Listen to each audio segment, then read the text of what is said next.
A slip knot allows you to tighten the knot using this loose yarn end. To create a slip knot, you're going to make a loop like such. And when you make that loop, you'll see that one of the ends is loose. It's called loose, when it's not going anything, while the other end, right down here, is going to the rest of your yarn. See back there. So, in order to make the slip knot, you're going to take this loose end, take this loop, and you're going to put it through the loop like such, and you're going to pull it through and tighten. And that will create your slip knot. Now, in order to tighten this loop, you just pull on the loose yarn end like such. If you keep pulling, it's going to actually release it. Let's do it one more time. Make a loop, pull it through, tighten,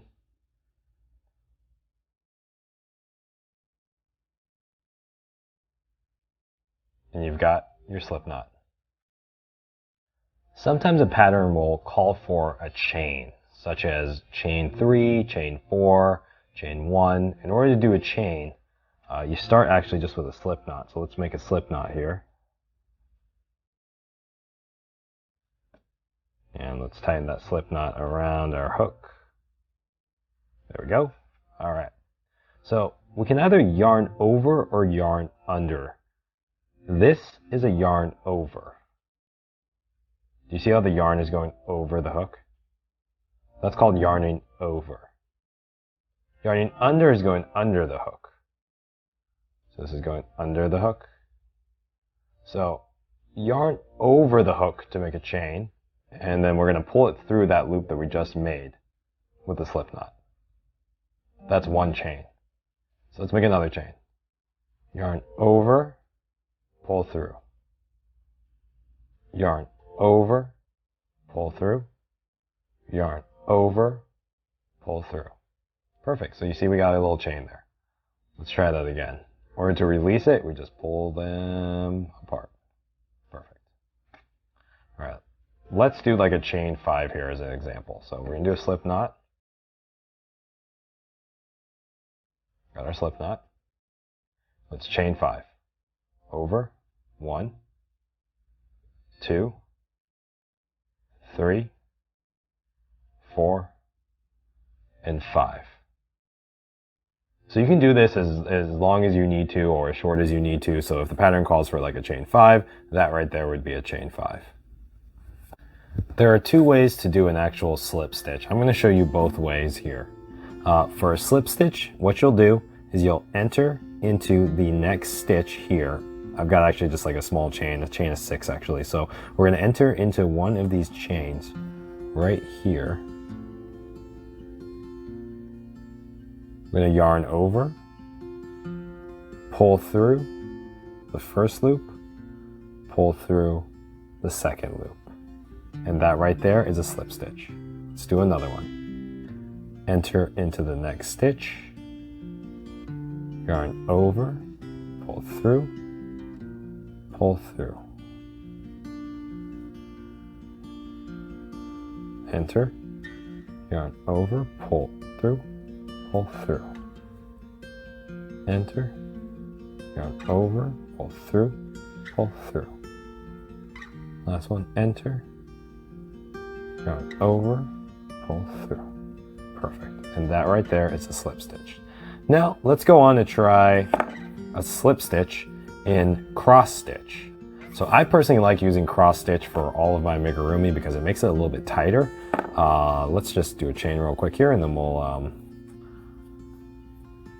we will do it in cross stitch.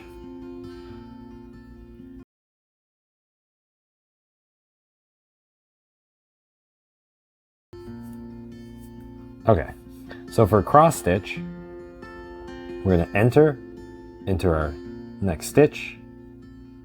We're going to yarn under, pull through, pull through. So instead of yarning over, we're going to be yarning under. So we're going to enter. The yarn is going under or yarn under.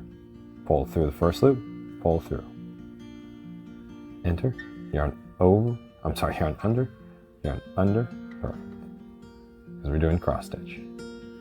Under, perfect. Under, perfect. So if you're going to do cross stitch, you got to stick with cross stitch the whole way. If you want to do just the regular stitch, then that's completely fine, but you got to stick with that the entire project too as well, for uniformity. Single crochet is your bread and butter. This is the most common stitch that you're ever going to see. I'm going to show you how to do it in traditional crochet, and I'm also going to show you how to do it in cross stitch as well. As you know, I prefer doing the cross stitch for amigurumi. It does make kind of a little tighter, a more uniform stitch in my opinion, but traditional crocheting is obviously just as good. So let's go and let's do the single crochet. So in order to single crochet, we're going to enter into our next stitch here. It's our first stitch.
And that's a half double crochet.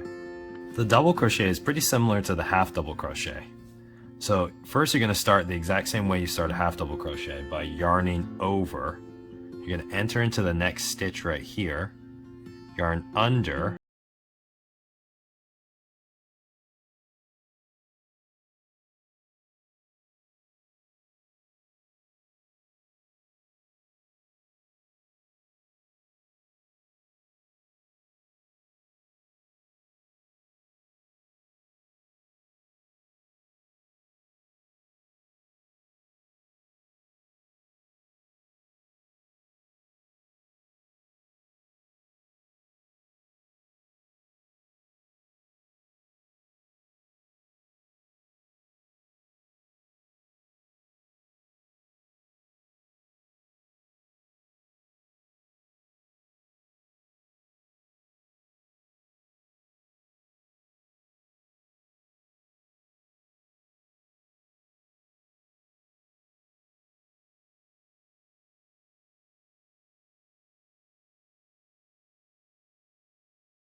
pull through 3 times.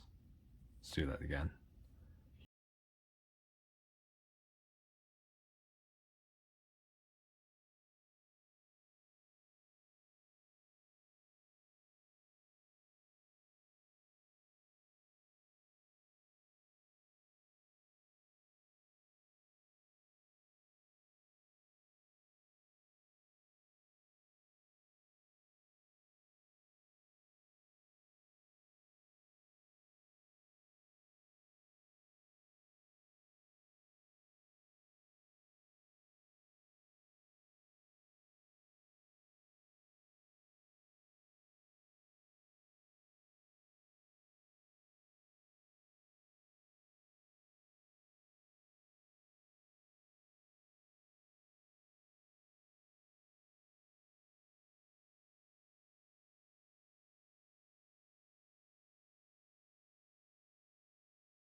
Increase there.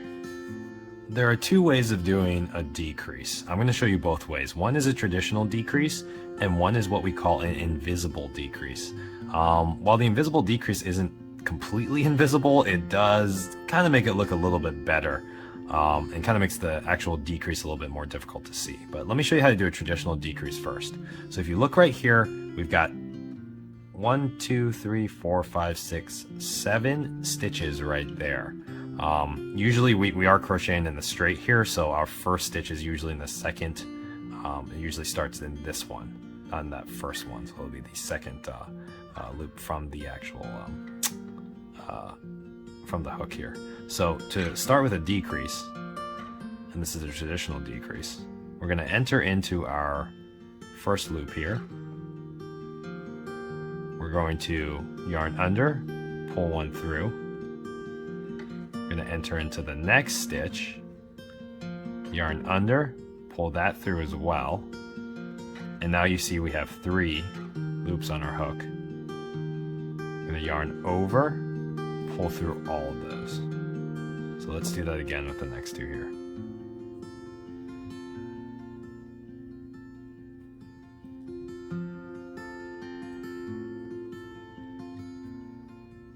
And then we're going to pull through all 3 again.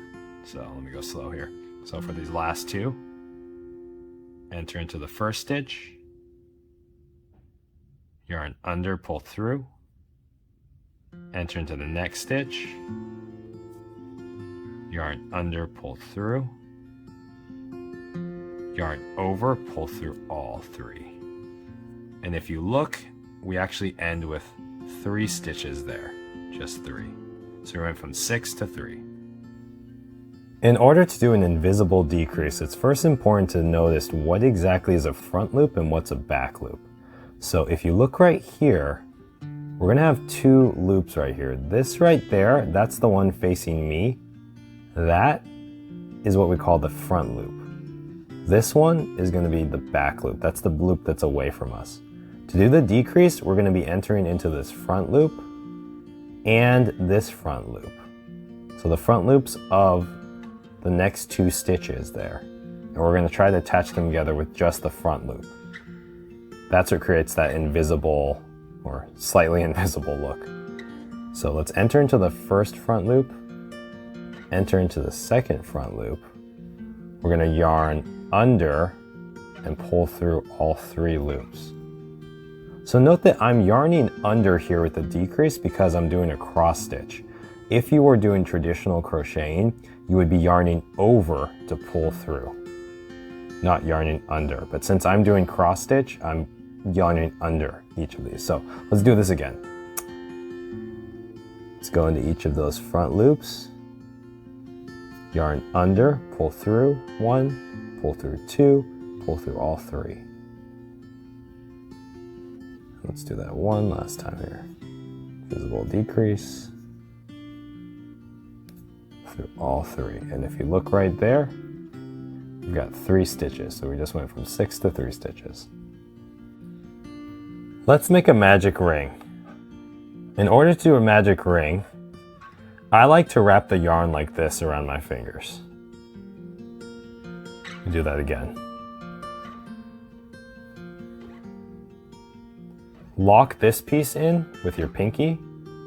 We're going to pull this strand around the other way and lock that in with your pinky. So this is what it should look like. Oop. Pull that back over there. See, if you let go of it, it's going to get loose here. So there we go. That's what you want it to look like to start. Then use your hook.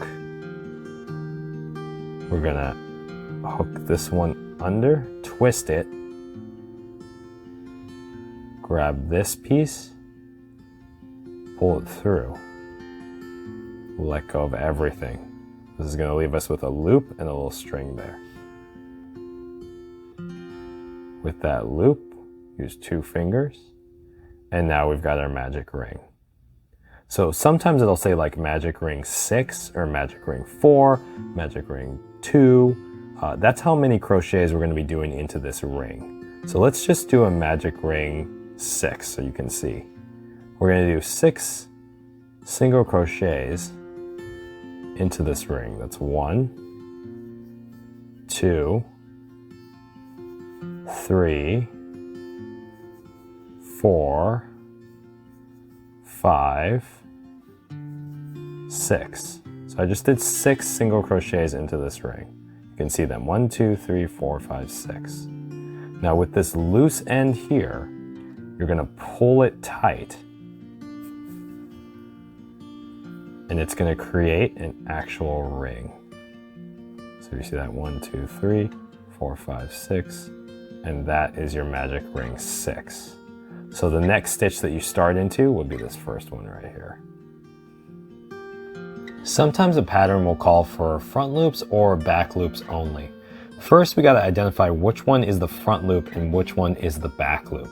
If you look right here, this one, which is the loop facing you, is the front loop. And I'll hook it right there. The back loop is the loop which is facing away from you. See right there. That's the back loop. So if a pattern says FLO or BLO before the round, that means that that entire round is done either in the front loop or the back loops only. So let's say, for example, this row said, front loops only, single crochet. So let's do the front loops only. You would go just into this front loop here and single crochet. So I'm entering just into that front loop and single crochet. Now imagine if the pattern said back loop only. Then we would be doing it in the back loops only. So I'd be doing my single crochet in that back loop, and if you see, I'm entering just the back loop only and not that front loop there. To change colors, I like to do it this way. Some people have other ways of doing it. Sometimes people will just kind of tie off and then start a new color. But if you don't want to do that, here's another way to switch colors. So in the stitch right before where you're supposed to actually change the colors, just go into that stitch, pull through, and use your new color instead, so that when we start our next stitch here, our next single crochet, we are starting in the new color. So if you see, I just did 2 single crochets. You can see 2 loops there.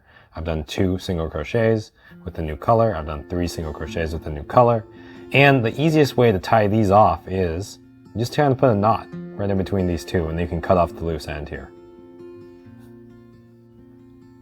To make a puff stitch, first yarn over, enter into the next stitch,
And if you can see, that kind of made like a little oval shape here.